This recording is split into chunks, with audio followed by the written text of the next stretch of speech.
কুক্ষিগত করছে বাংলাদেশ ব্যাংক থেকে শুরু করে দুদক, সবগুলো রাষ্ট্রীয় প্রতিষ্ঠান, একইভাবে স্থানীয় সরকার যে প্রতিষ্ঠানটা যেটা সংস্কার হওয়ার সম্ভাবনা তৈরি হয়েছিল সেটাকেও তারা দলীয়করণ করে ফেলেছে, কুক্ষিগত করছে।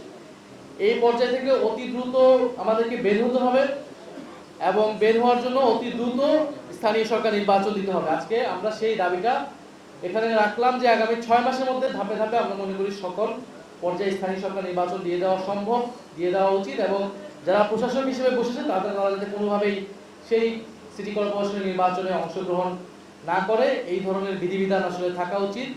এছাড়া নির্বাচন কমিশন, এই নির্বাচন কমিশনের অধীনে আবার সিটি কর্পোরেশন নির্বাচন হলে সেই নির্বাচন লেভেল প্লেইং ফিল্ড থাকবে কিনা এটা আমাদের মনে শঙ্কা আছে, কারণ এই নির্বাচন কমিশনের প্রতি যথেষ্ট অনাস্থা তৈরি হয়েছে। জাতীয় নির্বাচনে যেভাবে ইলেকশন ইঞ্জিনিয়ারিং হয়েছে, বাংলাদেশে প্রায় 3 ঘন্টা ফলাফল সব কেন্দ্রে বন্ধ করে রাখা হয়েছিল। এখন স্থানীয় সরকার নির্বাচন তারা কিভাবে করবে, এবং যেই প্রধান নির্বাচন কমিশনাররা বিরোধী দলের এমপিদেরকে সংবিধান সংস্কার পরিষদের শপথ পাঠ করিয়েছেন, এখন সেটাকে বলা হচ্ছে অসাংবিধানিক। মানে নির্বাচন কমিশন যাতে লেভেল প্লেইং ফিল্ড নিশ্চিত করে।